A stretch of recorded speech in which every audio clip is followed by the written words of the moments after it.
If you are a little reticent about creating video for Instagram, then I want to show you something that kind of has got me really excited about creating video. It's something that feels natural and easy and cuts away a lot of the clutter. So I've got this for you. I've got a bit of a presentation and I'll intersperse between the two. So that's what the microphone's for. So I'm going to call it the Natural Video Tonic. Now, it's not a big thing. Just to warn you, this isn't a big training course. It's a really short training course with a huge explanation for it. So it's a little out of proportion. But I did want to go through the reasons for doing it. So there we go. We have a lot of excuses for not doing good video on Instagram. So one of the things is Instagram is not as good as it used to be. I guess if you got in early, then these things are better if you get in early. But it's mature now. We have to deal with it as it is. And this feeling that the algorithm's against me.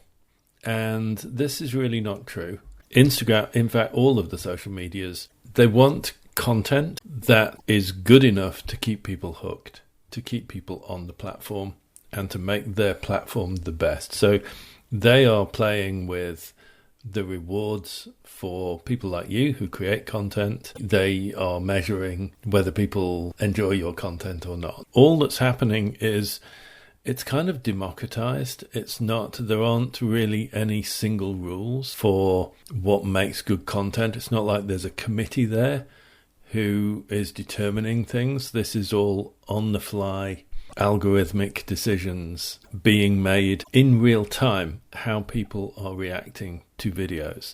So there will be changes, there will be trends, it will adapt. But the crux is the algorithm just wants you to make better content, and it will reward you for that. You get the reward of being shown to more and more people.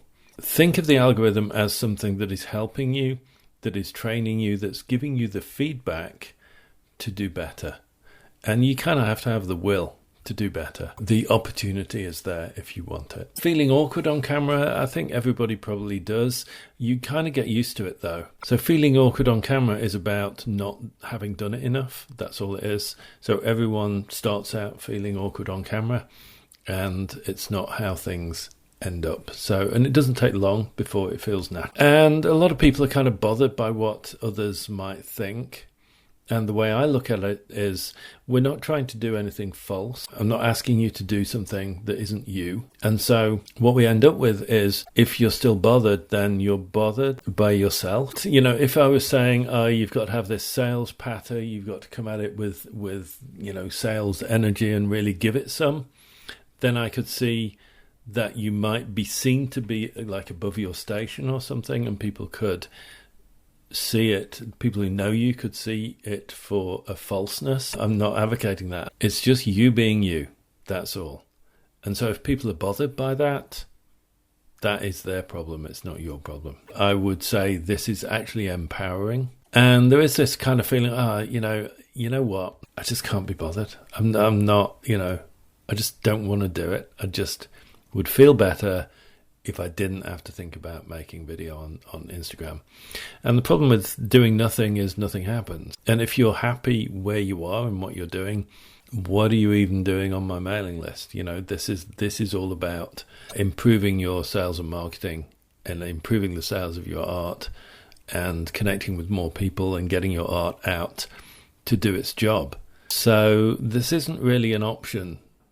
If you're on my list, it's kind of, this is how you're going to get out there. Not being bothered to do it doesn't really compute with me. And then there's this feeling of, okay, you turn the camera on, I'm not even sure what I'm going to say. I'm not sure what to say. And I get that, but I have a solution for that. As well as I'm not sure what to say, there's also, I don't have anything worthwhile to say, that feeling. And that, I think, is a bit of a problem because everyone has something worthwhile to say. And as artists, even if all you're saying is we need to celebrate our creativity, or we need to look more carefully, or we need to take enjoyment in the things around us, even those things are very, very worthwhile And it may be that you are in a bubble and you talk to other artists. And so, it could be that you don't feel that what you have to say is any different from any of the other artists that you see every day. But when you kind of go, okay, so you've got a machinist working in London, or you've got an optician.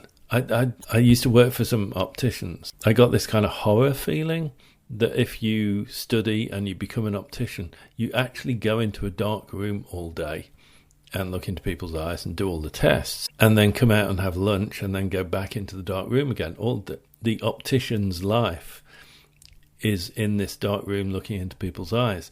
And it was a bit of a horror because you're never going to see the seasons, you're never going to see the, so that might be somebody's life. And what you do, noticing the changes in nature or whatever, could be what they yearn for, So you do have something worthwhile to say.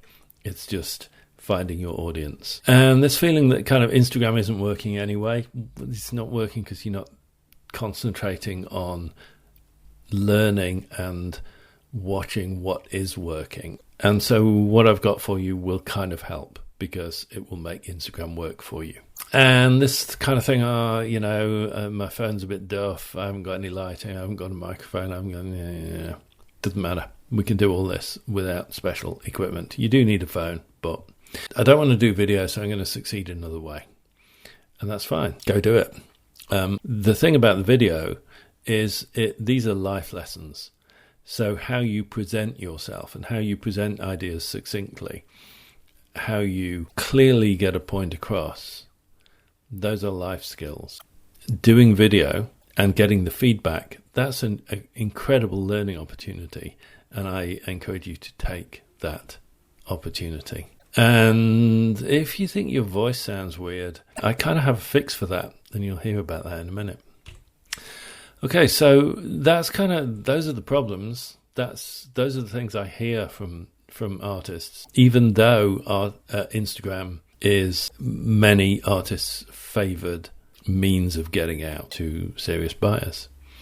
So, wouldn't it be great if we could just look and sound great on camera and be good at it?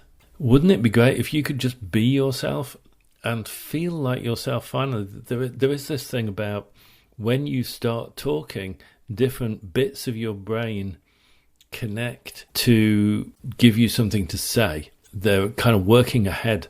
You're distracted, so you're talking, but in the back of your head, it's gathering other things to say.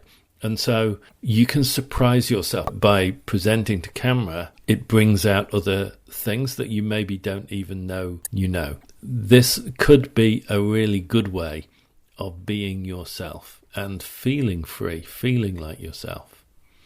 And of course, you get all the benefits, which is improved engagement on Instagram.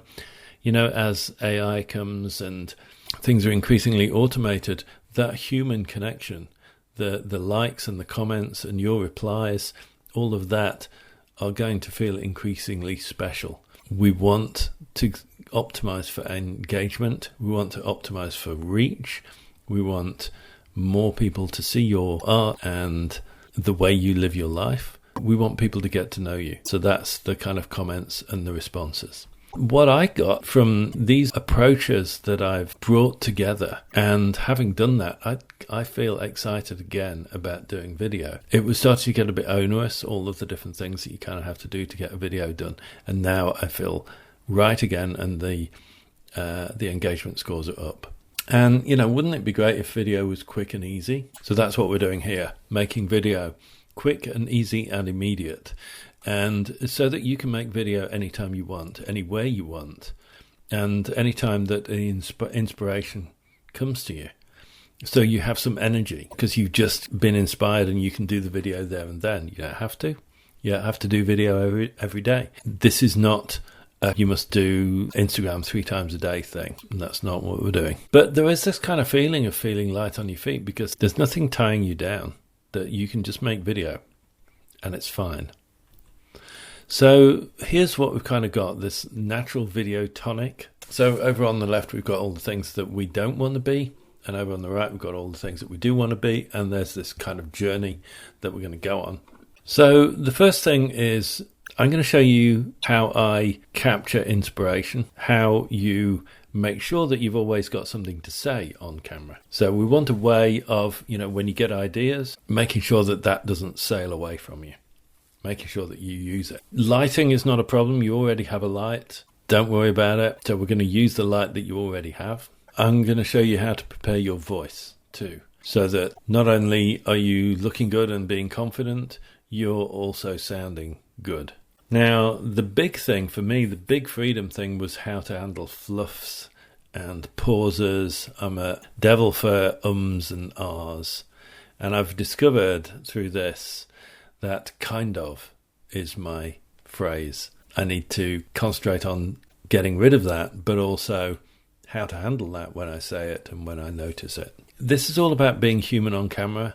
So I want to show you how to kind of do that, and also how to keep people engaged. And we're going to do this without having a daily schedule. We're going to do this without you having to make video every day. So the Natural Video Tonic is 10 steps to engaging content.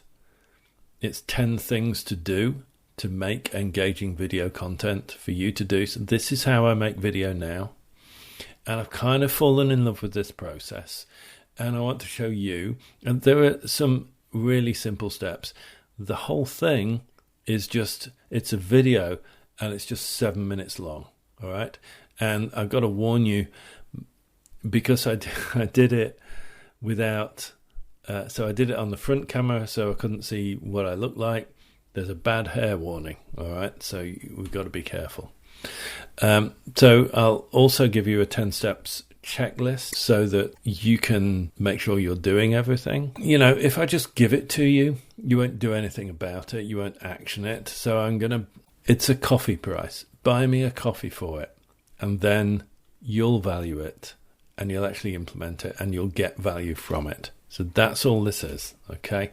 And you're going to get immediate access. Of course, there's the 30-day no quibble guarantee. So if you pay the coffee price, get it, think I haven't delivered, I'll give you your money back. Okay, no questions asked. So that's it. Go and click, go and get it, go and watch the video, go and do the things, and let me know when you do a video that follows these steps, because I want to celebrate it with you.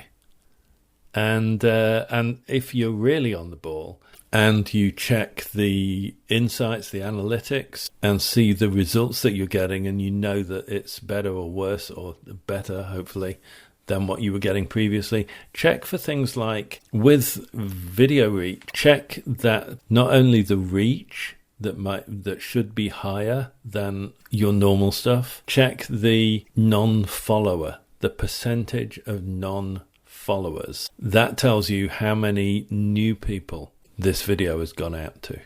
Or what percentage of new visitors it's gone out to. Keep an eye on that and check it compared to previous things that you've been doing, and you should see a much higher. I've got a spreadsheet, I've got that percentage, and I've got the reach, and I times them together so I can see exactly how many people that aren't my followers I've reached. So there's a new people that I've got in front of with these videos. So that's the measure that I'm using, and I'd love to hear back from you if you get if you get it together that much. I'd love to hear from you. All right, go do it, and I'll see you on the other side.